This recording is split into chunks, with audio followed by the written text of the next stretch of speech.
Welcome to the East Midlands for round 19 of the GB3 Championship here in it's Donington Park. It's a very cold and actually, well, maybe not as cold as it was previously, earlier this morning. A very, very cold morning after a very hot couple of days of testing, Piers prior. But now we've had rain this morning, but it's kind of crept up. It says it's 21 degrees now. Do you believe that? It doesn't look like it, but we are both wearing shorts, so it can't be that cold. And yeah, don't have to get that. Thanks very much. Yeah, we're in denial that the summer has sadly come to an end. But you know what? The GB3 Championship has not come to an end. We've got 6 more races in the GB3 Championship this year. This is the first one, round 19, and we are looking at a championship fight here. We have got many drivers in the hunt still, but for Louis Sharp at Rodin Motorsport, he has done what he did in the very first round, and he has got a double pole position here at Donington, and he's put himself in the greatest position to seal this title. Not this weekend, but certainly go a long way to sealing it in our final round of Brands Hatch. It's so close at the top of the field. There's 4 drivers realistically in it. We've got Sharp, McIntyre, Bennett and Kuharczyk, who's just walking behind the camera. But realistically, I think it's going to be between Kuharczyk, Bennett and Sharp, but Sharp's putting himself in a great position. Strong in qualifying this morning, despite the changeable conditions.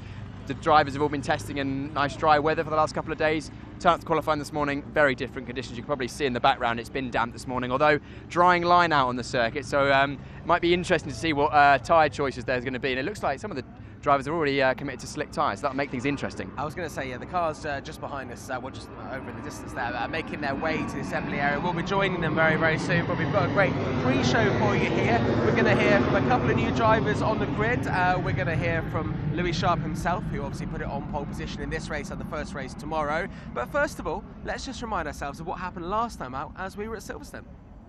Highlights from the Silverstone weekend, of course, as we will get racing in the bright blue sunshine and a race down towards the first corner with Mackenzie Cresswell on pole position. However, by the time we got down into that first corner, he'd already relinquished pole position as Louis Sharp was able to work his way through. There'd be side-by-side between various people into Maggotts, Beckers and Chapel, including the race leader, as Mackenzie Cresswell and Louis Sharp would go side-by-side. They'd both then get a slow exit heading out onto the hangar straight, allowing Jon Bennett to come through the middle and take over the race lead in his JHR Developments car. Straight around the outside of Louis Sharp, he would go into the race lead as Mackenzie Cresswell would drop from pole position down into third. He was still desperate to try and take over second as he'd try and get to the outside, but with a bit of a lock-up coming into Brooklands, he was unable to pass. Meanwhile, Kuharczyk was battling in the background with Mackenzie Cresswell's teammate, Jared Waberski. However, as they'd worked their way back out onto the start-finish straight, it was indeed second place held by Louis Sharp, but yeah, there was more side-by-side to come going through Maggotts, Beckers and Chapel. Side-by-side once again between the pair as Sharp would take the inside line through the first part, it would give the outside line for the second, and would once again mean he'd hold on to second position. Meanwhile, there was contact, and unfortunately for Timothy Kuharczyk, he was sent down into the gravel trap and would be retiring from the first race of the weekend, relinquishing his championship lead. The safety car would be required to recover his car, and he would be out of the race. It would give Jon Bennett time to bring his car back into zone before he'd return, of course, to racing action, trying to fire away from the rest of the field. Meanwhile, there was battling further back down the order. Mackenzie Cresswell had been dropped down the field, and he was trying to find his way past Arthur Rochon towards the back end of the top 10. A bit of a squeeze coming on the exit of Luffield as he was trying to find his way past, and Wharton also dragging his way into the mix with a look down the inside coming into Copse. Meanwhile, out through the final corner, it was an excellent victory for Jon Bennett. He'd lead across the line Louis Sharp and Jared Waberski to round out the first race of the weekend.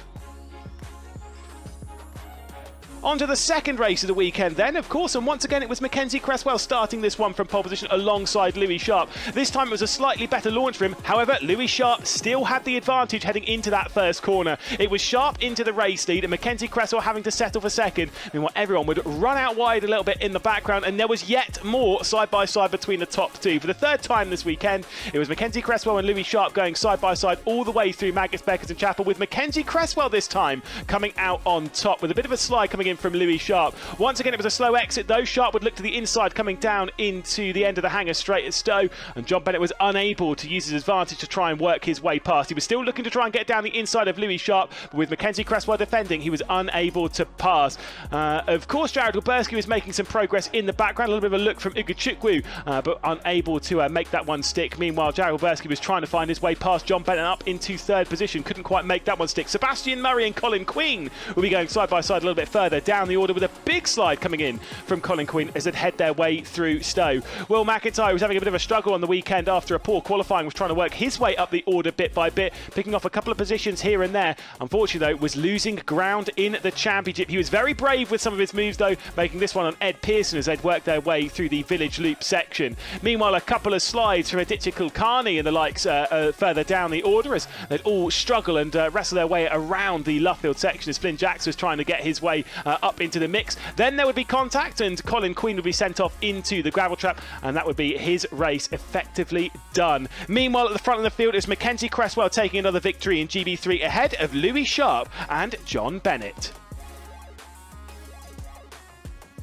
On then to race 3, and of course the reverse grid, the top 12 all spun around, and it was Patrick Huizenrode starting from pole position alongside Arthur Rojon, who would have the better launch down into the first corner, and of course Arthur Rojon would work his way through into the front of the field, meaning that the Rodin team would lead all of the opening laps on the Silverstone weekend. Aditya Kulkarni would have a bit of a spin, as there would be a moment as well for Uga Chukwu, who would retire from the race unfortunately, and of course Patrick Huizenrode was dropping down the order bit by bit, trying to fend off Noah Ping, and was able to do so on this occasion, but having a couple of struggles to get himself into the rhythm of this race. Meanwhile, Timmy Kuharczyk, who'd had a struggle opening start to the weekend, was starting to work his way back into the mix and move his way into podium contention as Noah Ping came into the pit lane to repair his front wing. Big move from John Bennett to get to the inside of his teammate Patrick Huizenrode. Gerard Chi also trying to find his way past from the high-tech Pulsate machine. Meanwhile, Huizenrode was not allowing his teammate to pass too easily, as finally around the outside as they head into the Vales chicane, it would be John Bennett completing the move,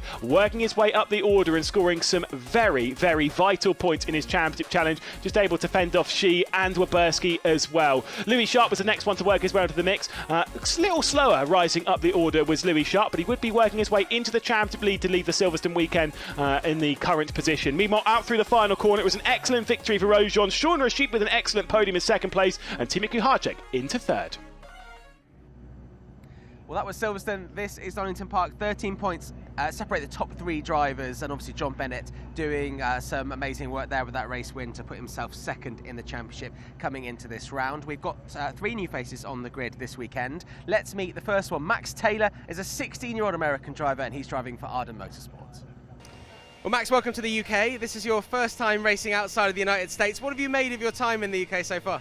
I mean, it's been wonderful. I've been staying with Dan Mitchell and his whole family, and it's just been an amazing time. I'm experiencing some of the stuff in the UK, and I love it so far. The food definitely isn't as bad as people say. I've had some pretty good eats.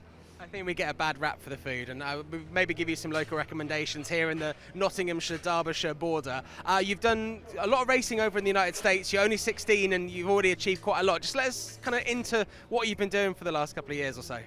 Yeah, so this was my second year in the USF Pro Championships. That's the ladder system to IndyCar. So I competed in both USF Juniors and USF 2000. I'm the USF Juniors champion of 2024, and I got third place in the championship in USF 2000. So definitely a really solid year. That's a really impressive time. And when you are combining championships, how easy is that to do from a driving point of view? Because from what I hear from drivers, every car is ever so slightly different, and you have to get used to the different I guess it is nuances of each car as you're driving them around circuits you might be familiar with, but you know, basically a lot of variation going on. Yeah, for sure. A lot of the weekends were double duty, so both series on the same weekend. So that was definitely challenging to adapt my driving style, but it was a good challenge. You know, it makes me a better driver and more skilled, so I'm really happy I was able to do it. Now, we talked a lot about the new GB3 car that's coming next year. It's going to have DRS, it's going to be a bit quicker, and it's actually safer as well, which is good to mention. You must see that and fancy doing a bit of GB3 next year. Is that why you're here, testing what you can achieve this weekend? Yeah, I mean, I most definitely want to try that car next year. It looks freaking sick. So, yeah, I'm having a really good time here, getting some experience. This is, I've been about 10 months out of this car, so I just hopped back in it last week in the test, and now this weekend, and it's going really well so far. For people watching, how does this compare to the cars you've been driving in the States? It's a hell of a lot faster for sure. It's got a lot more downforce, a lot more power. It's just a blast to drive. The balance is amazing. It's just so much fun. Who was it that you first watched racing that made you want to be a racing driver yourself? It could be one person or a group of people? The first one, it's got to be Lightning McQueen, I think, from the Cars movie. I used to watch that all day as a kid, so that's definitely where I got the racing kick. I've never heard that before. Anyone human that's taken your fancy? Is it like inspiration from the American side of things? Yeah, I mean, in IndyCar, some of my favorites aren't necessarily American, to be fair. I really like Scott Dixon. I admire him a lot, and as well Will Power. So yeah. You don't have to manage fuel as well as Scott Dixon does in the GB3 Championship, but we're looking forward to seeing what you can achieve this weekend. Have you got a target in mind? Because you're a champion already, so you're obviously going to be very competitive and be aiming high. Yeah, for sure, aiming high. Based on what we've seen in testing, I think maybe a podium is definitely in the works for us. Maybe a reverse grid win, something like that. But I'm not too worried about that. I'm just worried about showing what I can, and the results will follow. And finally, it's a very unique thing for us here in the UK, but it may be something you're used to in the United States. We're very, very close to an airport here. Is that something new to you? Does the planes going over here distract you at all when you're driving, or is it pretty much all focused on the road? It's cool to see. I'm not really focused on that, to be honest, but yeah, it's a cool spot. I love this track. It's a good time, for sure. Excellent stuff. Well, we're going to look out for you this weekend. We see flashes of pink on your number 88 Arden car, and we'll look forward to seeing what you can achieve, and hopefully that podium's in the bag. Yeah, thank you so much. And there we go. We can see photos being taken of Max Taylor just before he makes his debut in the GB3 Championship. Car number 88. Piers, what do you make of the fact he's got a very similar race helmet to you? We've got a lot of pink on there, a little bit of blue and white as well, but you were just all pink, weren't you? Yeah, it's a bit of a half-hearted pink effort from Max Taylor. I went full pink, but hey, he's been very successful with that out in the States. He's won a lot of races and a championship this year, and he's come over to GB3 and is making his debut in testing very quick actually in the dry conditions. I think a little bit further down the order in these damp conditions that we had this morning, but wouldn't have had a lot of running in this specific car and tyre and track combination in those conditions. So we'll see how he gets on throughout the weekend. We've heard from Max there about all the different cars he's been driving. Obviously a champion, which means he's got the pedigree. How hard is it to just jump into different race cars? Because obviously, especially being in the UK, different conditions and different styles of car as well. It seems like if you can do that, you've got some real talent. Yeah, he's clearly a very quick driver, and he's driven cars very similar to this out in the States. But in a championship such as this in GB3, where the margins are so fine, I think 2 or 3 tenths in qualifying would have seen you move up or down 4 or 5 places. That's the hard bit. Driving the car somewhere near the limit of grip is easy, especially when you've got a good amount of talent and an experience behind you. But then to find those last couple of tenths is where the drivers that have been in the championship for the whole season are up the front, and that's why they're there. Right, well that's one of the new drivers. Looking forward to see what Max can do. We've also got a couple of other drivers. We've got Freddie Slater, who we'll hear from tomorrow before race 2. A very, very highly regarded British driver to go with our very highly regarded American driver. And we've also got a new driver with Fortec. Let's hear from Alex Catoulas. Alex, welcome to the GB3 Championship. How is it to be here? Because I know you've done a lot of testing, but we're finally here. It's a race weekend, and soon you'll be racing in your first GB3 race. Yeah, no, it's been a great experience so far, getting to grips with the car. It's a really good car, it's like light, a lot of downforce, something that I haven't really experienced before. So yeah, during the test, it's really been great to get to, understand the car and push the car. Now you tested it first back in July. What was your first impression of getting into this car? Because, from what you've been doing in karting, it's a different beast, isn't it? Yeah, for sure. I think the first thing I noticed was the braking, was like, the technique, learning how to do that.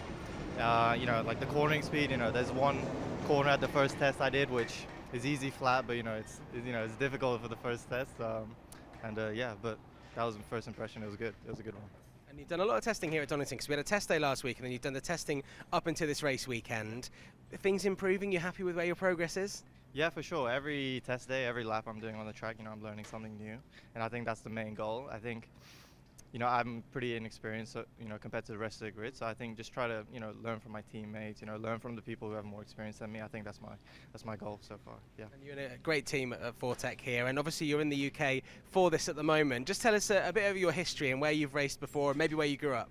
Yeah, so I'm half Japanese, half Greek, and I grew up mainly in Singapore. I did a lot of racing in Asia when I was, maybe 10, 12, and then kind of went to Europe, did like the CIK FIA stuff with, Forza and some other Italian teams, and yeah, race against really good drivers. I think that's what gives me the ability to, compete here as well. Yeah. And you have raced against Kimi Antonelli. I know, he's the man of the moment at the moment. I think he is just about a man. He's just about 18, but you beat him, I believe. I can't remember exactly, but I think I do remember racing against him. Yeah, he was very little and he had long hair. I mean, he's still pretty little and he's still got long hair. What are you hoping to achieve this weekend at Donington? Obviously, it's quite hard to jump into a car like this and and do amazingly well straight away. But I think progress is the main thing you're aiming for. Yeah, exactly. And I think comparing myself against, these drivers, they're good drivers, they have a lot of experience, and yeah, just making progress every lap, try to learn something new. Yeah. And I'd like to ask every driver, who was your hero? Who made you want to be a racing driver? Definitely Lewis Hamilton. Yeah. I don't know, just something about him always had a draw for me, and yeah, I got lucky to meet him as well. So well, look at the British Grand Prix. He's got the record for the most race wins in Formula One, and we hope that you have a very successful debut race here in the UK this weekend. Great, thank you very much. Well, there we go, Alex Catoulas. Good to hear from him. He'll be starting 21st at the back of the grid there in the Forte Motorsport car. Just looking at some of the other new drivers. Obviously, we've just heard from Max Taylor with Arda Motorsport. He's starting in 9th place, so great qualifying from him. That's the number 88 car we saw just before. And also the new driver that we haven't spoken to yet, we will hear from him on the show tomorrow, Freddie Slater. Incredible qualifying for him. He starts 4th on the grid. Piers, you've been looking at the tyres and you've got a few observations. Yeah, it's everyone's gone on brand new slick tyres. Of course, they get two full sets of tyres, slick tyres to use throughout the weekend. But because we were on wet tyres for qualifying, brand new slicks, but the circuit's still damp in places. Looks like a dry racing line, but there's a bit of mist in the air and it's getting a bit thicker, and I can feel a touch of drizzle. So getting the tyres up to temperature is going to be critical, and then also on the first lap, staying on the dry part of the road is going to be imperative. Well, Lewis Sharp, who's on pole position, is going to want to get those tyres in the perfect window. He's going to want to get a good start as well. Double pole position for Lewis Sharp, and Piers caught up with him earlier. Louis Sharp, once again on pole position. You must be very happy with that session. Yeah, no, I'm very happy with the session. Tricky conditions, obviously being wet. Last 2 days of testing has been dry, and obviously the official test last week was dry as well, so bit of a spanner in the works going into the rain, but obviously the pace was good in the dry anyway, and obviously the pace is now obviously good in the wet. So no, very happy to get the double pole, very thankful to the team for giving me an awesome car. It's going to be tricky, it's still wet, so yeah, it's gonna be tough in the race. Hopefully we can get off the line run. I think if we can stay in the lead, we should be able to hold on, but we'll see what happens. We'll absolutely see what happens. And it was a tricky session, of course, first proper wet session for a while here at Donington, but also you had a few off-track excursions I saw, and just about managed to get the pole lap in the end. Yeah, there was a few incidents, obviously pushing hard, so track limits are pretty tough here, and obviously the exit curves are pretty slippery, so if you take them too much, it's pretty easy to lose the car. So yeah, had a few close moments, but obviously you need to be pushing hard to get the pole position. But also, it was my first time actually driving around here in the rain in the GB3 car, so there was a lot to learn. I haven't really done much around here in the wet in general. So yeah, no, a lot to learn in a short amount of time, but obviously it's turned out pretty well, so I'm over the moon with the result. Over the moon with the result, and also you've had some pretty good news recently. You've been shortlisted for the Silverstone BRDC Young Driver of the Year. I don't know the title of it, but that must mean a lot to you at this stage of the end of the season.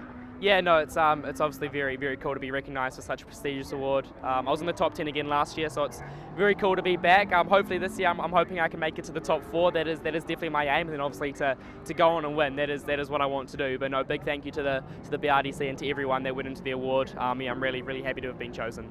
Amazing. Well, Louis, looks like you were set up for a good weekend. We'll see how it goes for you. Thank you very much. That's championship leader Louis Sharp. Starts on pole position today. He'll start on pole position in the first race tomorrow as well. He's in the best possible position to get the points that he needs to put him in a great position to finish this off, win the championship at Brands Hatch. But there are other drivers around him, John Bennett, Timek Kaharczyk and others, including Will McIntyre, that are going to want to stop that. This is round 19 of the GB3 Championship here in 2024. Let's go racing at Donington Park.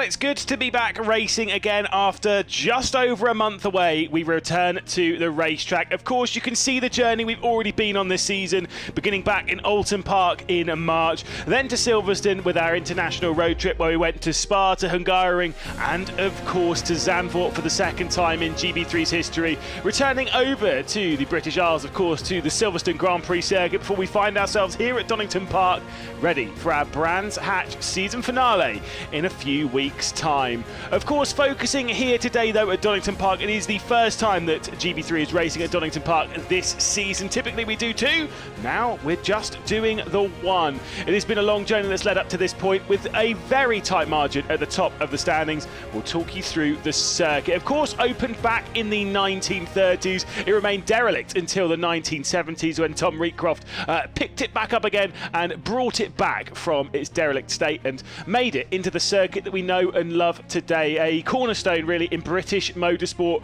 Obviously, some of the greatest corners in British motorsport as well. That run down the Craner curves, 2.5 miles all the way around the circuit, 36 metres of elevation all the way around. The lowest point there being down at the old hairpin. You can see they're riding away from the starting grid. Of course, it's the formation lap. Lewis McGlade, Piers Pryor in the commentary booth, ready to take you through round 19 of the GB3 Championship, partnered by the BRDC.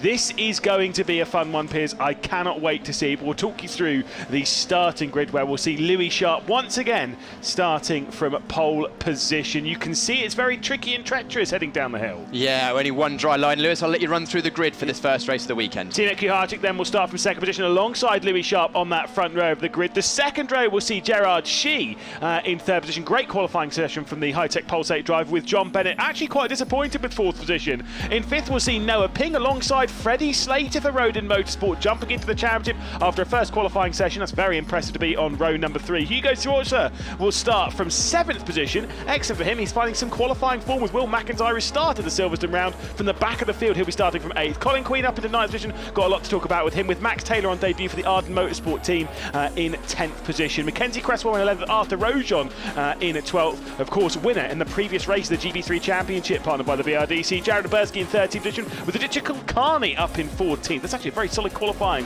from him this season. He had a couple of qualifying woes. Patrick Huizenrode a little bit lower than normally where we'd see him. Nikita Johnson, who's been struggling a little bit, obviously since jumping into the championship with a fantastic top 5 in qualifying back in Spa earlier in the season. Sean Rashidin from 17th, with Josh Irfan in 18th position. The final couple of rows of the grid will see Sebastian Murray and Jacob Douglas for the Chris Dittman racing car, and the final row will have Alex Catalyst starting from the rear of the field. It is looking tricky out there. Yeah, this final sector into the last corner looks like it's the wettest area of the circuit on the racing line. The rest of the circuit dry on the racing line, but as we saw, that drop down the Craner curves, very much one dry line. And these slick tyres, once they get on the wet part of the circuit, it's almost like driving on ice. So the drivers will be fighting over that dry part of the circuit on the first lap. Getting away off the line is going to be tricky in these conditions, but it's going to be crucial to having a good race, because overtaking will be at a premium with that just one dry line. Going offline to overtake up the inside is very risky in these conditions. Especially down into the old hairpin. That looks really tricky from that angle that we saw. Yeah, very much so. It is almost pretty much one car wide there. And you can see actually the start-finish straight is actually pretty wet towards the back end of the grid. Looks like a pretty even spread of dampness left to right. So it'll be about who's got the best clutch control. And revs are rising for the start of the GB3 race. Yep, here we go then. Lights are on. We're getting ready for round 19 of the GB3 Championship, partnered by the BRDC. We are underway here at Donington. Great start from Louis Sharp, who's leading comfortably down to the first corner. Look at the move from the inside as well, as Ping and Bennett go side by side down to the first corner. Bennett on the outside in the number 11. A little bit of a lock-up from him as he drops back into 4th position with the up and under, though. He'll be able to squeeze that one past. Oh, bit of a spin from Patrick Huizenrode in the background. And there's already contact. Arthur Rojon's been off the road in the foreground, that black and white car. Big moment for Huizenrode. Yeah, Huizenrode just spun round at the exit of the first corner. We didn't see how that happened, but on the wet stuff. I think that was Arthur Rojon once again, just dropping a wheel on the wet stuff as we see Schwarzer going up the inside through Schwanz curve. It was Freddie Slater. It was Freddie Slater on debut who had that little bit of a squeeze and a slide as well as he heads down towards the old hairpin. They work their way through McLean's. Freddie Slater taking the defensive line, trying to keep Hugo Schwarzer at bay. Schwarzer trying to find his way past as they head up towards Koppes. Slater in the 27, Hugo Schwarzer in that yellow car with the orange highlights that sat just behind. We head out onto the Wheatcroft, onto the back straight rather, down into the Foggy ES. Big look coming in from Jon Bennett in the number 11, trying to find his way past Gerard Shee. Yeah, just filling the mirrors of Gerard Shee into the Fogarty S's. It's a tricky corner this, especially in damp conditions. You have to be pinpoint accurate through there, and you can see Bennett already going defensive, but that's going to put two wheels on the slightly damper line, defending from Noah Ping in the number 3 VRD car behind him. It was a great start from the front of the field though from Louis Sharp. He jumped away and he's got almost a second already on his championship rival Kuharczyk in second. Look at the defence coming in from Will McIntyre, the number 21, trying to keep Mackenzie Cresswell at bay. Fresh for the victory back in Silverstone was Cresswell. Will McIntyre with the struggles. You can see how little grip they've got working their way through Goddard's. Just like the car seems to be sliding all over the place. They're really struggling to find it out there at the moment. Yeah, these slick tyres, these slick Pirelli tyres, they work very well when they're fully up to temperature on a dry track, but there's greasy conditions. You can see there's actually a bit of spray there going through Hollywood down towards the Craner curves, and all that does is just take a bit of temperature out the surface of the tyres, and that means you just got a little bit less grip, and once the car starts losing tyre temperature, it's a bit more nervous, it's more likely to snap away from you. As you can see the 91 Seb Murray there with a bit of understeer through the old hairpin. We've got actually pressure still on the back of Gerard Shee in the 23 from the 11 of Bennett. Do remember, of course, this is the battle for the championship. Do remember, race leader Louis Sharp, championship leader by 4 points. Second place in the championship is Jon Bennett, who is sat in 4th position right now. He'll be losing quite a lot of the lead in the championship if he isn't able to work his way past Gerard Shee, who of course is teammates of Timothy Kuharczyk, who's desperate to close down on the championship leader. He is 13 points off the championship leader's Kuharczyk, who's currently sat in second, so even he'll be losing a little bit of ground. There's Colin Queen, sat in 8th position at the moment in that number 62 Fortec car, closing up to the back of Hugo Schwarzer. It does seem as though Freddie Slate has been able to keep Schwarzer at bay and has settled the nerves of the early part of his GB3 career. Yeah, Slater's just settling in. We had that tricky start, just got off the dry line. Oh, a big moment onto the last corner of Goddard's for Kuharczyk. It's our championship protagonist who had strong qualifyings though. First, second and 4th it was after qualifying for our top 3 in the championship, with Will McIntyre 4th in the championship, a bit further down, but I think they're all very much aware that this is a race where they could very much quite easily, with a small mistake, lose a lot of points to their championship rivals, especially when the margins are so fine in these conditions, and it's just going to get drier and drier as the race goes on. So you might see, as the drivers get a bit more comfortable where the wet and dry parts of the circuits is, they might then start to push on towards the end of the race. But at this stage it looks like Bennett is slightly faster than Gerard Shee, but just can't quite get close enough to mount an attack. So it's all going to be about just staying consistent. Wonder how it'll be when we get the 2025 car. Of course, we get some DRS and how that's going to work around it. We'll have to wait and see until next year. That'll be for them all to make decisions. With us out wide a little bit there goes Noah Ping. We're getting word now that maybe Arthur Rojon might have some form of rear puncture as well, so there could be a couple of problems. That's the 18 there, just behind the number 88, that black and white car just coming through the foreground shot. Could be a couple of issues on the 18, but we'll have to wait and see on that one in 13th position. Yeah, Rojon was roughly around where Patrick Hoytzenroder was, so potentially there was some contact there at the start of the field. We didn't catch exactly how that started with Hoytzenroder spinning round. Hoytzenroder easy to pick out in the JHR car. His car is the one that is in the Miami blue with yellow highlights. Hard Rock Cocktails livery on that car. Also good to see that that Max Taylor for Arden Motorsport is still circulating and well in the fight. Oh, Colin Queen's gone out wide. Colin Queen has just gone out wide. I think Will McIntyre might come through. Sorry to squeeze over good you spot, there. Lewis, good but spot. Out a little bit wide, unfortunately for Queen. He has dropped the position to Will McIntyre, who himself, Colin Queen, does have a little bit extra on the car this weekend. Of course, is in partnership with the British Heart Foundation. And if you're here tomorrow, I think it's over where the British Heart Foundation stand will be, which is around near where the cafe is, Garage 39.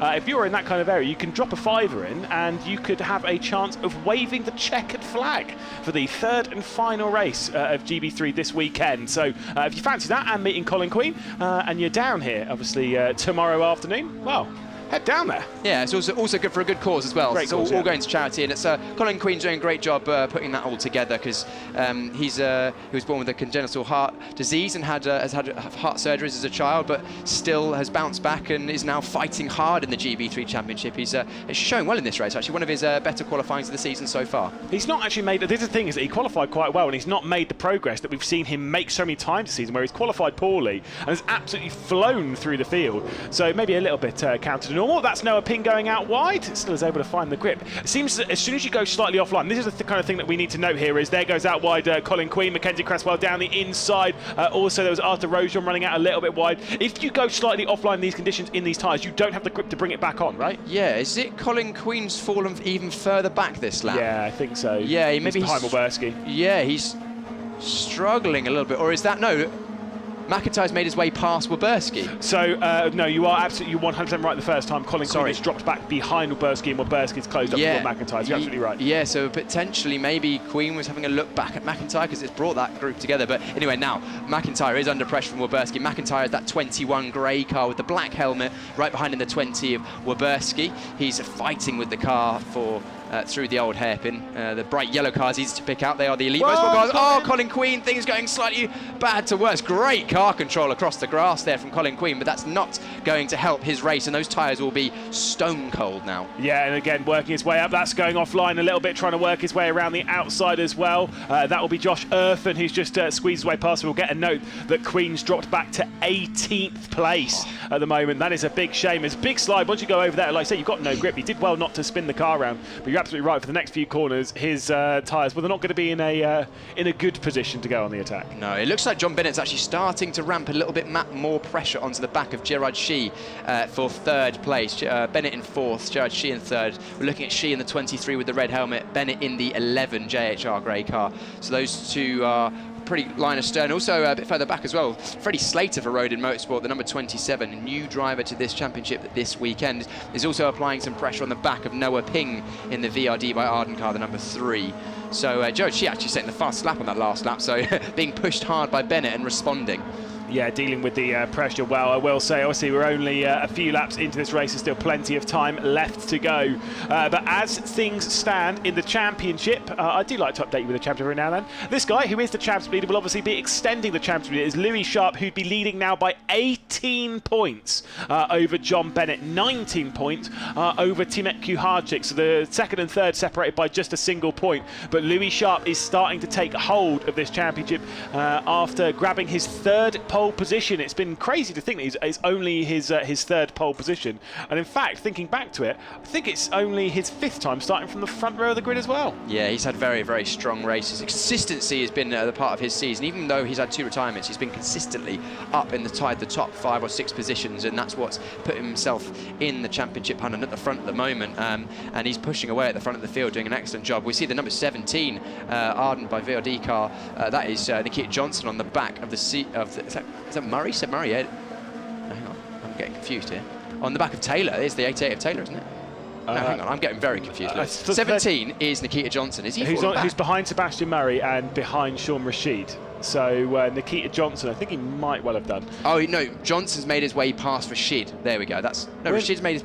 There's been a change on this lap between those 3 drivers, which is what's throwing me off there. I think Rashid's made his way past.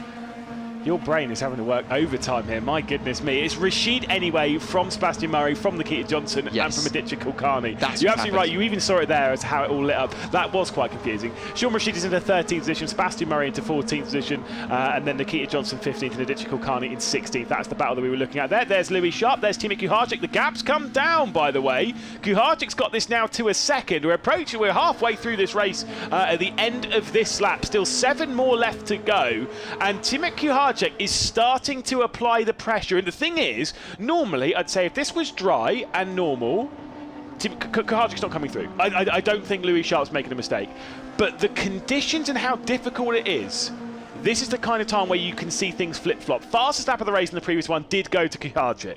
Yeah, and it was by a decent margin as well. Sharp's last lap at 25.8, a 1 minute 25.8. Kuharczyk a 1 minute 25.1, a good nearly 7 tenths faster than that last lap. And once again, Kuharczyk setting the fastest sector 2 of anyone, a good 2.5 tenths faster than our leader, Louis Sharp, as well. So that gap coming down again. Let's have a look over the line. Yeah. And another final fastest sector as well from Kuharczyk, very fast up at 24.8. First driver in the 24s, and that gap coming down to less than a second now. Yeah, I did see there was a couple of struggles at grip. It did take a couple of bites from the front end to get through the final corner at Goddard's. We work our way down the Craner curves, or as some people call them, the famous Redgate sweepers, apparently.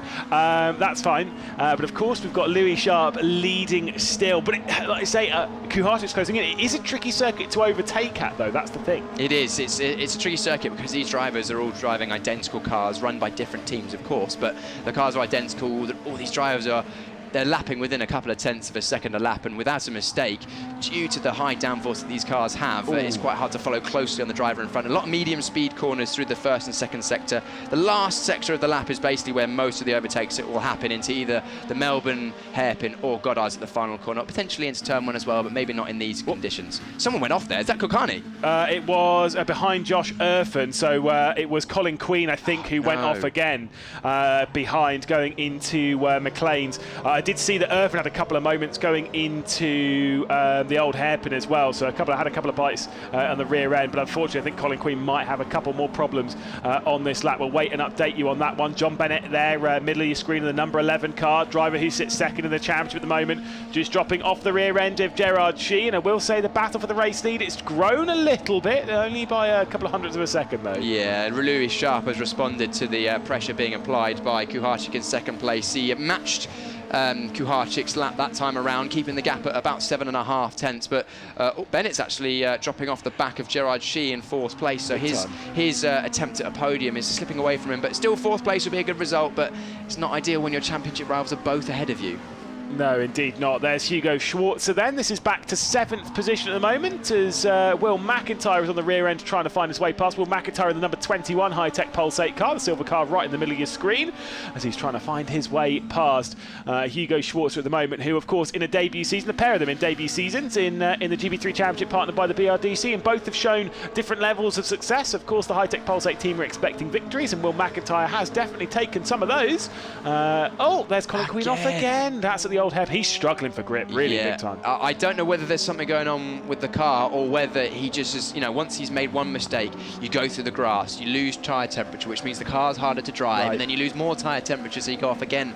It's a compound sort of situation with the tyre temperature, so really unfortunate to see Colin Queen falling back down the order, as we saw him well up beside the top 10 at the start of this race. Yeah, it could be like the snowball effect, like one problem leads to another, and it becomes basically a big echo chamber of problems, and that's exactly what he's dealing with there, as out wide Hugo Schwarzer goes, but it's to find the apex a little bit later. How was it driving around this circuit? Obviously, you took the circuit a week ago. How was that? Yes, I drove the new GB4 car, which, if anyone's interested to find out a bit more about that, as we see a replay. Who's this? Oh, that is where Colin Queen lost it on the entry quite early in the corner. He turned in and the rear just stepped away, and that's what saw him take a trip through the gravel and grass. But Colin Queen joins the circuit once again, although losing a bit more time. No, I didn't actually. No, I drove the new GB4 car, which is going to be joining this series in 2025 and replacing the current gen of GB4 car. And you can see the feature that we've done on that during the GB4 shows throughout this weekend. But we'll concentrate on the GB3 race. We've still got 3.5 laps of racing, and this battle between McIntyre and Schwarzer is going on. At the front of the field, you can see at the bottom of the screen, Louis Sharp taking the fast lap of the race, just pulling that gap out, only by 0.5 tenth though on Timet Kuharczyk, so pressure's still very much on at the front of the field. I was more asking because it's like, this is looking harder than Donington normally looks. Is that just conditions? Is that to do with just generally the track itself? Is it harder than when you used, obviously, when you raced here? Has the difficulty been ramped up, or is that just the condition they're dealing with right now? It's the conditions. It's certainly, it looks like it's dry in some areas, but there's also, it looks like there's little parts of the circuit that have got damp patches, like down through the Craner curves and the entry of the old hairpin. A lot of drivers are having a bit of a wobble there, so there might just be a little damp patch in the circuit which makes the car move, and it's a bit more unpredictable than when you've got a full dry line around the circuit. As you can see there, John Bennett running a little bit wide on the exit of turn 1. So yeah, tricky conditions for the drivers. They're managing it mostly pretty well, but you can see even Gerard Shee going through the Craner curves there. He was only half a car wider, and there's that slide that we saw Colin Queen have, but Bennett was just able to collect it. They're right on the limit of grip, and when there's a bit of dampness in the tarmac, it's so hard. We see actually McIntyre's made his way past Hugo Schwarzer now. Yeah, he has indeed. So up to 7th position goes Will McIntyre. That was on this lap, so he's now into 7th spot. Had a big slide as well going in. They're all having these big slides going into the old hairpin, which won't be great for the tyres, because again, these tyres, remember, there's only 2 full sets of tyres they get, so 8 tyres in totality over a GB3 weekend. And I get the feeling that sliding around in these conditions, that's how you can get graining, I guess. I don't know how it works. Potentially we could be looking at some graining, but it looks like, looking at the front left tyre of Louis Sharp's car there, no signs of graining. Graining generally looks like a sort of a darker band in the middle or inside of the tyre, but it doesn't look like we're having so much at the moment, because it's quite, even though it looks gloomy and damp out there, it's actually quite warm, which tends to help the tyres. It's normally when the tyres are freezing cold on the car and then you go out and push them really hard from lap 1, that's when you can often get graining on these Pirelli racing tyres, but not so much that we're seeing in this race. But it is interesting to see a bit more ebbing and flowing of pace than we normally get in a straight dry run. We saw John Bennett fighting for 3rd place with Gerard Shee. He was right on the back of Gerard Shee, then dropped off the back, and now he's pushing back onto the rear end of Shee for that final podium position. So yeah, it's interesting as drivers get used to the conditions. Maybe the tyres are coming towards them and falling away. Potentially teams will have gone different ways with the tyre pressures based on the tricky circuit conditions. Generally, you'll run lower tyre pressures in hotter, drier conditions and higher tyre pressures when it's cooler, to try and get the temperature up a bit sooner in the run. Everyone's struggling to find their way up the order, just courtesy of how difficult things are around Donington Park. But we can see there are a couple of close battles. It has grown a little bit for the race leader. Louis Sharp continues to lead from Timmy Kuharczyk. Gerard Shee continues to hang on to 3rd position as John Bennett applies the pressure, then drops back a little bit and reapplies the pressure. Big gap back then to Noah Ping and Freddie Slater, who continue their fight for 5th position, before we get to Will McIntyre leading a trio of Elite Motorsports cars. It's Schwarzer, then Wilberski, then Cresswell, the top 10. We'll say shout out to Max Taylor, who's actually having a really solid opening race, was down there right in the mid-pack in qualifying. Obviously started from 10th. Yes, he's dropped back a single position, but in the Arden Motorsports car, I'd say it's still a solid debut in what is, again, very tricky conditions for the likes of him and for Freddie Slater as well. Just 2 laps left to go, and it will continue to be Sharp leading, but the fastest lap's just come in, and it's not him, it's Kuharczyk again. Yeah, that gap is, as I mentioned, ebbing and flowing at the front. It was down to 7 tenths, then up to a second, now back down to about 8 tenths of a second, and Kuharczyk setting the fastest second and final sector of that last lap. So finding some good confidence and pace in that high-tech Pulse 8 car in 2nd place, the number 22 that we're looking at right now.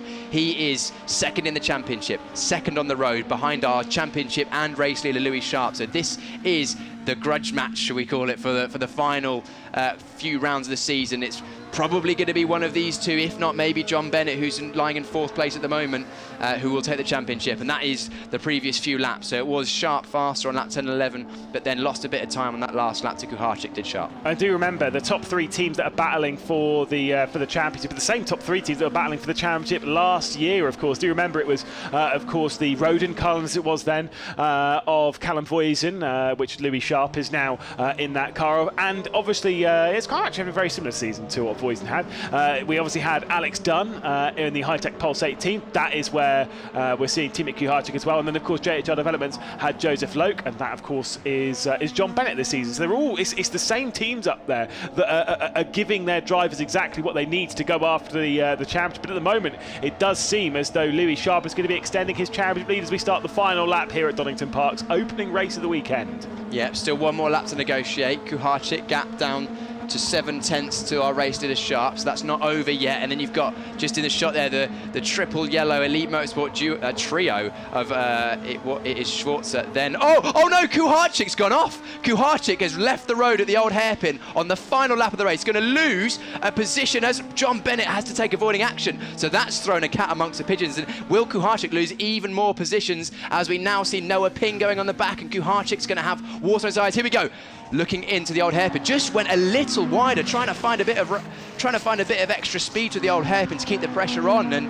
I mentioned on the start of the last lap, Lewis, still got 1 more lap to go, and this is now a critical battle for the championship. he's basically got to hang on here. This could end up being disastrous for him. He's already a fair way back in the championship. He's going to be even further back. Ping looks to the inside, commits the move. He's way too deep though. Ping's gone straight on, goes through the foggy chicane, and that will be him dropping down to 6th place. One more position for Kuharczyk to try and hang on to as Freddie Slater tries to go around the outside. Bit of a lock up on the front right coming in from Kuharczyk. Slater tries to go around the outside and absolutely plants his right foot down. Meanwhile, ahead of all of this, Louis Sharp cruises to a 3rd victory in GB3. Across the line behind him, it will be Gerard Shee and Jon Bennett, and somehow hanging on to 4th place, it will indeed be Timek Kuharczyk. What a dramatic final lap, as you'd expect. Wow, that was dramatic, Lewis. Normally this stuff doesn't happen on the final lap when we say, oh, there's still a lap to go, anything can happen, but that is, as much as Kuharczyk has only lost a couple of positions, as Sean Rashid looks like he's stopped on the gravel, trying to go around the outside of McLean's, which I would suggest is quite a bold manoeuvre in these conditions. Came together with Sebastian Murray, who he was fighting with, and unfortunately getting himself beached, and that is the end of the race for Sean Rashid, who was a podium finisher, of course, at Silverstone last time out. Yeah, indeed. Isn't he testing an F2 car? I saw, yeah, I think he's been testing an F2 car recently, so he's been testing faster machinery, potentially looking towards the future, but still a few more races to go in the GB3 Championship. But a commanding win from Louis Sharp, didn't make a single mistake. A brilliant start in what is tricky conditions, and these GB3 cars are not easy to get off the start line in the best of conditions, let alone with lots of dampness in the surface. But got a good start, controlled the pace, soaked up the pressure, and ultimately it was Kuharczyk in 2nd place that cracked under that pressure and allowed his teammate of Shee and other championship rival Jon Bennett to take the podium. Kuharczyk, as much as he'll be kicking himself for that mistake, actually things could have been a lot worse there. He's only lost 2 positions where, you know, if he'd have touched the throttle slightly too hard on the grass and spun around, he could have been looking at losing 5, 6, 7 positions. So yeah, critical mistake from Kuharczyk. He didn't need to do that. He wasn't really realistically going to pass Louis Sharp on that last lap. He could have banked himself a 2nd position, even if, I mean, he had about 2-second buffer back to his teammate Gerard Shee. So unfortunately, we've seen it a few times from Timek Kuharczyk. Absolutely rapid, can race through the field, but has a few mistakes and errors that he really doesn't need if he wants to win a championship that keep cropping up. Silverstone race 1 is another good example of that, where he got involved in an incident that maybe he didn't really need to. I know we didn't really see a great replay of it, but it's fine. It's just kind of one of those ones where these are the things that just happen. Obviously an incident is under investigation. That'll be the one between Sean Rashid and Sebastian Murray. But the important stuff though is that this driver has taken another victory. It'll be a 3rd one of the season, which actually feels kind of crazy to think it's only his 3rd. Of course, how long we've seen him at the top of the championship. Won the very first race of 2024, and basically won the halfway race as well, because he won race 11. It's almost halfway anyway. Won race 11, which was the 2nd race of the Hungarian, which is a fantastic victory for Louis Sharp, and finally sees himself visiting the top step of the podium once more. Of course, this was a circuit though that the season ended at 12 months ago. This time it is just a stopping point before we head over to Brands Hatch to wrap up the championship. So Louis Sharp out of the car for yet another podium. I believe it's his 8th podium of the season, but a 3rd victory. So a very solid effort from him. And the championship lead, I can tell you now very quickly before we go to down to chat to them, the championship lead, Louis Sharp will have a 15-point championship lead now over Jon Bennett. Timek Kuharczyk will be 27 points off the championship lead. That is a big margin, and don't get me wrong, it's certainly not done. We've seen how late things can chop and change around. Obviously, we have just 5 races after this. Well, let's chat to our top 3 and see exactly how they felt after what was a dramatic opening race of this Donington Park weekend.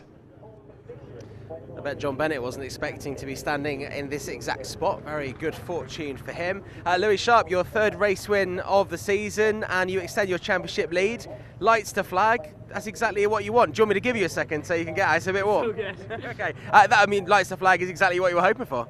Yeah, it was a good race. Obviously, Timek was pushing quite hard behind. He was definitely fast. But no, yeah, lights to flag win. It wasn't easy, but no, really happy to get it done. And obviously, with this point in the year in terms of the championship, it's a crucial win. So you really can't ask for a better day 1 here at Donington. Are you concerned about what's going on behind you? Obviously, Jon sneaked onto the podium there with Timek going off, but obviously you're fighting both those guys for the championship. Yeah, obviously I need to keep a small eye on what's going on with my competitors, but at the end of the day I just got to do what I can, just focus on myself, and if I can perform and get good results every time, the rest will kind of come together. So no, although I kind of need to keep a close eye on them, I'm just focusing on myself at the moment. Excellent stuff. Congratulations. Why don't you go and celebrate? Thank you. Louis Sharp with Rodin celebrating a victory. Everyone else has gone. Gerard Shee has gone. We'll speak to John Bennett, sneaked to third place there. Were you expecting that? There was a little bit of fortune, but you were pushing hard the whole race. Yeah, pretty unexpected seeing Timmett go off in the last lap. I think just a bit unlucky for him. But yeah, I mean, pace was really strong. We were right up, on G's rear wing. But then whenever I get close, I just get a bit of dirty, make a mistake or something, and drop back again, and then have to close the gap again. I think pace was strong, but it's just the same as every weekend. GB3 is just about quality, and I think if we had qualified pole, we would have been able to lead, but we qualified fourth, so we went round and fourth. But looking forward to tomorrow and good points for the championship. Hoping for a dry day? Not sure. Don't mind either way. I think dry makes it a little easier on everyone. And a lot easier on the teams. I'm fine either way. Excellent stuff. Congratulations. We'll let you go and celebrate. And Gerard Shee, who came second, a good race for you.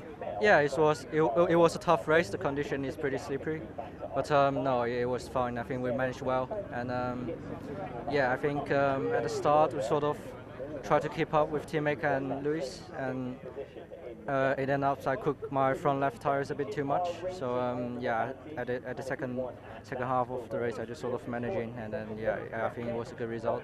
You showed some good pace in testing across the weekend. You did well in qualifying as well. It's great to see you get a good result in the race. So congratulations. Thank you. Okay, we'll let you get a trophy. Right, there we go. Gerard Shee, who was second, do it in a kind of weird order for you there. Presenting the trophy on the podium will be former GB3 driver Joseph Loke as we hand back to Lewis McGlade.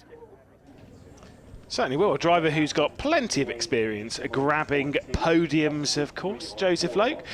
He of course was the 2023 Aston Martin Autosport BRDC Young Driver of the Year. Recently drove the Aston Martin Formula One car around Silverstone, so a fitting driver to hand out the trophies here on this Saturday race for GB3. Again, big turning points in the championship at all times, and that was a hugely dramatic moment for Kuharczyk, and a costly error potentially. Obviously, it's one of those ones where if we get to the end of the championship and there's just a few points between the top few, then you'll know that those were the crucial points to be lost. Alas, we'll have to wait and see. It's a long journey before we get to that point. We've still got 5 more races, still basically in its totality, nearly just under 2 hours of racing left to go when it comes to their on-track action. So still an awful lot of time, and I know the Rodin crew will be expecting Louis Sharp to hunt down the title and take a second consecutive Drivers' Championship for the Rodin team after they had Callum Voisin take victory back in 2023. Louis Sharp is having a very similar season when it comes to his results, his consistency. In qualifying, he's qualified in the top 10 every single time this season. So it just shows how consistent he is. Either way, though, we'll welcome John Bennett onto the podium. Obviously, after qualifying in 4th position, onto the podium. He'll be starting from 6th tomorrow. Gerard Shee onto the podium once more. Obviously, we have seen him on the podium a few times with Gerard Shee, including that victory back in Hungary when he had that double pole position. Speaking of double poles, though, Louis Sharp has the double pole for this weekend. He has the victory in the first race. The last time he had double pole is the only time he's had pole positions in GB3. That was back in Alton Park, where he finished first in the first race and second in the second, which was also in some wet conditions, which we are expecting tomorrow. Will we get the same thing from Louis Sharp? Will he finish in second spot? Receives the trophy from, of course, the man himself, Joseph Loke.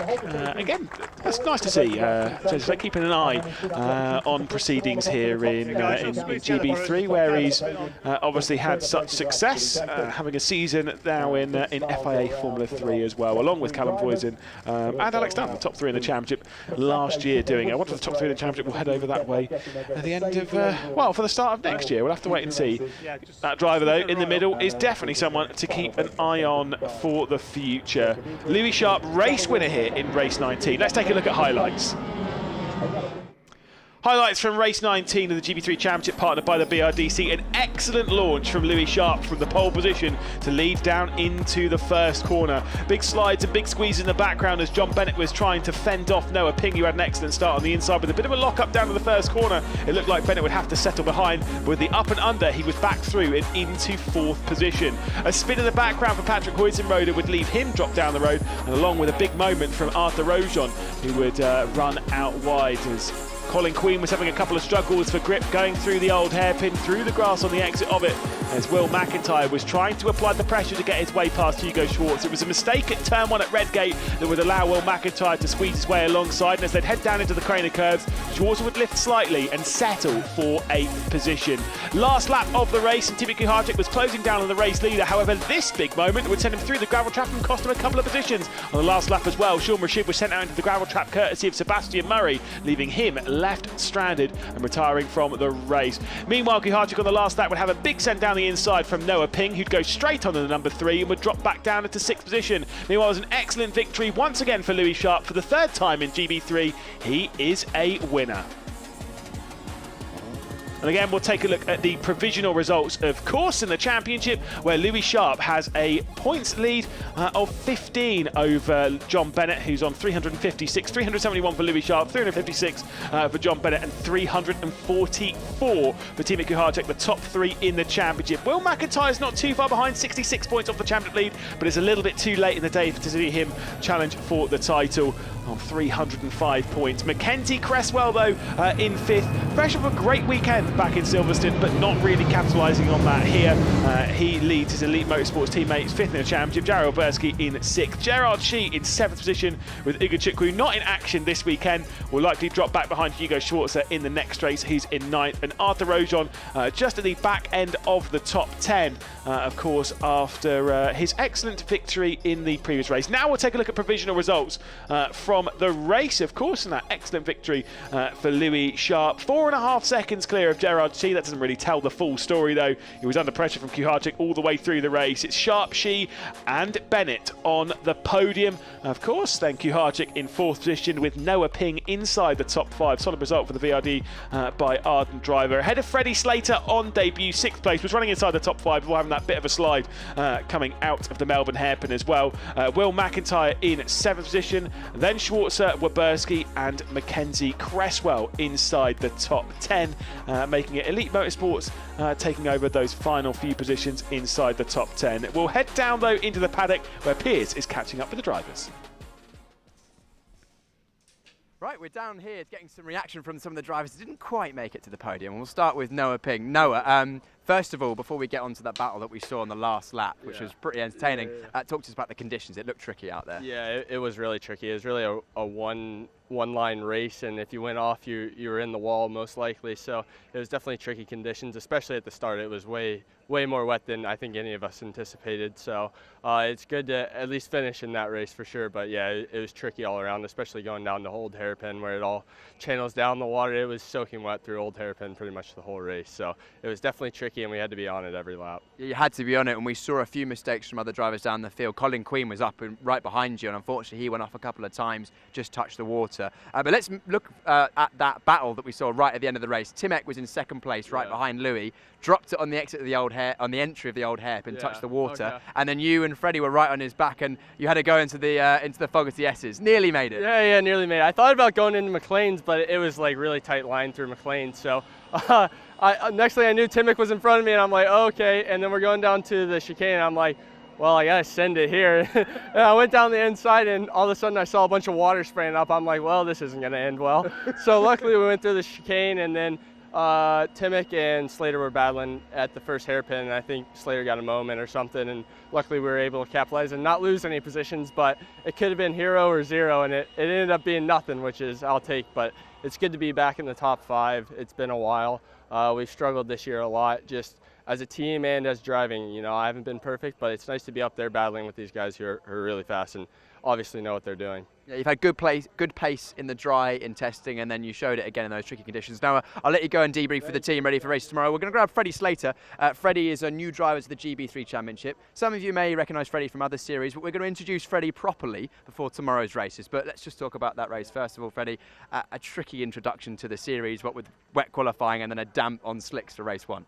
Yeah, you know, I woke up this morning, obviously it was wet, and obviously I like the rain as a driver, but it was only like I've only done a half a day in the wet before, so it was kind of a bit of a new thing for me, so I kind of just had to approach it in ascendant mode, I guess, and just go for what I could, because obviously I'm only doing a couple of rounds, so I kind of went for that attitude, and it paid off, and I had some good laps and a lot of experience. And then that race was just chaos. It was obviously a single line race with a drying track, which I love. I think it's probably my favourite condition. But yeah, it was a bit touch and go at the start in a few places. I definitely had my tyres fired up, ready to send it. So no, it was good. I think obviously you know what it's like in Formula racing. It does. There's a lot of dirty air, so it's hard to overtake. But no, solid, and we'll build on it for tomorrow. Yeah, you had a go in that fight on Timek into the hairpin down at Melbourne. Looked around the outside, and then it looked like you got a bit of a slide on there, and then potentially the rain light came on. Or yeah, unfortunately, I wanted to go to the inside, but I kind of thought better of it. I thought it was just going to lock up, so I went to the outside on the dry bit, and then I knew I had to give it up. I knew the overtake wasn't going to make, and then I just clipped a wet patch and the curb, and I just had a massive snap.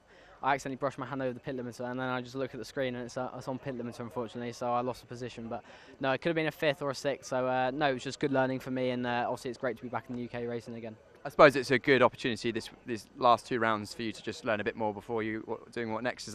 What's your outlook for these final 2 rounds? Yeah, of course. I'm not here to kind of get a name for myself and start crashing into people, but I'm here to learn and try a few things and just get a feeling for everything, and just add more tools to my box, like I like to call it, and yeah, just keep learning. Well, Freddie, thanks for catching up with us. We'll let you go and cool off after what was a pretty hectic race, and we're going to catch up with Freddie a bit more tomorrow so we can find out a bit more about our new driver in the championship. But dramatic race. Yeah, no, a great race there, and you know, Colin Queen, we've tried to have a word with Colin Queen. Obviously, had a little bit of a tricky one there, going off several times. Noah Ping actually in the chicane there. I was watching yesterday during testing, and he was really pushing it to the limit there, and he kind of went over the chicane a few times there, stones flying everywhere, and he kind of replicated that in the race. But I love that he's completely committed and was trying to make that move stick.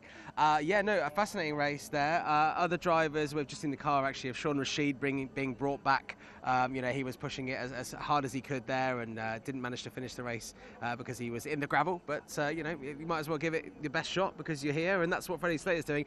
Very impressed by Max Taylor as well, doing very well. Your top 10 finish on your first race in the UK, having come over from the States. That's pretty impressive. Yeah, in tricky conditions. I mean, we've mentioned it a lot, but we've heard from the drivers it was really tough out there. Like, you know, 1 or 2 tyre widths too wide or too narrow here and there. And there's the difference between a good lap and going off through the gravel, as we saw with Colin Queen a few times, Timek Kuharczyk and other drivers. So yeah, tricky race. I think the drivers are in for more tricky conditions to the rest of the weekend, I imagine. Yeah, absolutely. Well, we have 2 more races coming up this weekend. Obviously, Lewis Sharp's done himself the world of good there, extending his championship lead. John Bennett a little bit lucky to get that podium there, but you know, that again, it just shows Timek Kuharczyk pushing it as hard as he can in front of the team owner as well, Oliver Oakes, who I've seen here, who's you know, just watching over things and just, you know, looking for stars of the future, and Timek is one of those. Well, he's Alpine team principal now, isn't he? Absolutely. So in Formula 1. So yeah, it's good to have the eyeballs and the exposure of someone like that in the paddock, and the drivers are trying to do their best to get some good results, get the championships, but also try and impress for their futures as well. Well, there we go. We have 5 races left in the championship this year. 2 of those will come up tomorrow. We'll be back tomorrow morning with GB3 Championship, and if you fancy some GB4, which is just below the GB3, and we've seen a lot of drivers come from GB4 into the GB3 Championship and do very, very well. That will be 5:30 this afternoon, so you've got just over an hour to wait for that one. We'll join you live here on the MSV YouTube channel and also on Facebook. Thank you very much for watching. Of course, if you missed any of the race or you missed our pre-show, you can re-watch it whenever you fancy it. We'll see you back here for some GB4 at 5:30.